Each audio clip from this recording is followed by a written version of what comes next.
Well, this might just be the last rose for the season on this huge climbing rose I have growing here. It's been here for many years. It's got really thick stems, thicker than my thumb. They're extremely long. I put a trellis right over there for that side, but I need to put a trellis on this front side here to catch next spring all these branches coming down this way. I hate to cut it back. I just like to see it grow as long as it can. A few months ago, I began twining the branches up that way, all the way up the rail, going up steps, and they are beautiful. I saw them bloom this summer. They were so pretty when they bloomed. But I was kind of surprised to see this bloom here this morning.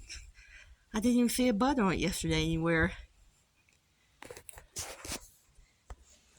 As you can see, this time of year, the pink muhly grass is in bloom. Beautiful pink foliage on top of that green. This makes a beautiful addition to any flower bed for its fine texture and color. Added color is beautiful. I've got another one on that side. It's not quite, we planted them the same time, but it just didn't grow as big as this one did. This one just really took off, and it'll get bigger next year. As you can see, there's the climbing rose. Kind of stopped right up there. I don't think it's going to get any longer. They do eventually have a limit of how big they get, how long they get.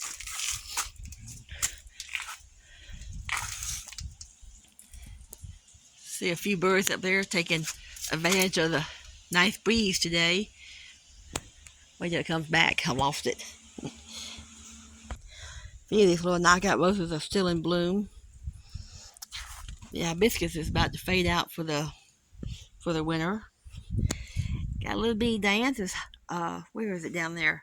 Holding on. Here's the other pink muhly. I love ornamental grass, especially when it has a pretty unusual different color to it. I planted 2 new mums this year, and that one there is a tiny mum coming back, I think.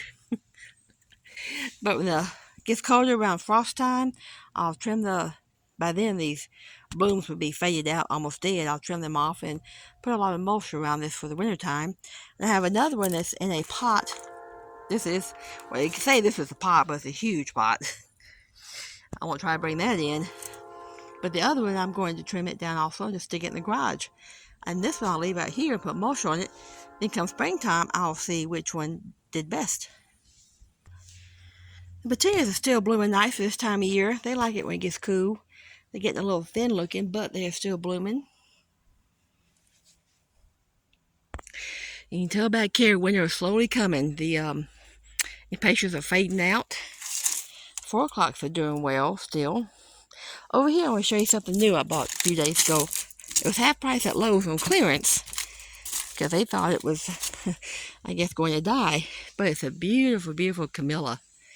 And it has, as you can see, it has lots of blooms on it. Lots of little buds. Let me back up. Yeah. It's got a lot of buds on it. It's full of buds. It's in good shape. The foliage is in great shape.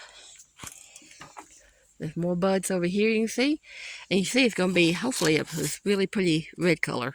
I love camellia, one of my favorite plants, because it blooms in the wintertime. November, December. It'll have beautiful flowers on it. It kind of looks similar to rose. Get a little clearer on there. As you see, for the wintertime, I'm putting a lot of pine needles around it to keep it from freezing. Got it in a big pot. I had one out front a few years ago on the ground. It was doing well until the deer ate it up. Totally. All the way to the ground. It's gone. So I decided to keep this one on the deck because there's a lot less chance that the deer will actually come up here on the deck this close to the house. Hopefully, we'll see. If it does well, if it survives the wintertime, I have a huge pot over there I'm going to put it in. I also bought this pot on clearance at Walmart while it was on sale. They were getting rid of the stuff for the wintertime coming in. But that would be plenty big enough to put that camellia in to watch it grow for several years. I was doing some research online and I read that camellias make great potted trees. That one over there is already, let me see, It's already over 2 feet tall now. And it can get up to 10 feet tall, 10 feet wide. You can see all my New Guinea impatiens are dying out because it's been in the 40s out here at night. And they don't like it below 50. Still got some of these impatiens up here blooming, few of them. My lamb's ear is still doing okay. Lamb's ear is cold hardy. It can take a lot of cold. But I have to remember to come out and water it still. Even if it's cold hardy, you still have to remember to water it. You just water it less. Because most plants will go dormant in the wintertime. But the roots still need a little bit of water. I'm kind of surprised that this little New Guinea over here is still blooming nice. It doesn't look like the cold's gotten to it. I don't know why. But it's still doing good for now. These New Guinea are still holding their own a little bit. Not for much longer, but depends how cold it gets at night, they'll last a little bit longer. This polka dot over here is getting little flowers on it, little tiny purple flowers.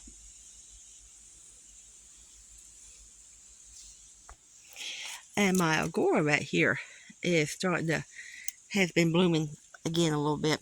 There are tiny little blooms on it. That was my Black Eyed Susan. It's quit blooming, but the foliage still looks good. Well, I'll keep everyone updated on how this camellia does this winter. I'm going to come out here in a few days after some more pine needles drop and add another layer on top of this. That helps the water go. The water can still seep through this, but it keeps the cold out from the roots. And with the thousands of pine trees around here, I have no shortage of pine needles to use for mulch. That will be pretty when it blooms. When these buds open, I'll let y'all see it later. This is Gardening in the Delta. I also have my cooking channel, Cooking with Mary Sue. If anybody looks at that cooking channel, I haven't been doing much cooking because my kitchen had a fire a few months ago and they're still working on putting it back together for me. So I've been posting a lot of pictures of our pet raccoons on there. We have 2 raccoons that we feed every day. Sometimes 2 or 3 times a day we feed them. And I've been putting videos of their little eating. They love to eat hot dogs, grapes, and bananas. So if you want to see them, go to Cooking with Mary Sue and watch them. I love this time of year. The trees are turning. They look gorgeous. Y'all have a nice day. Talk to y'all later.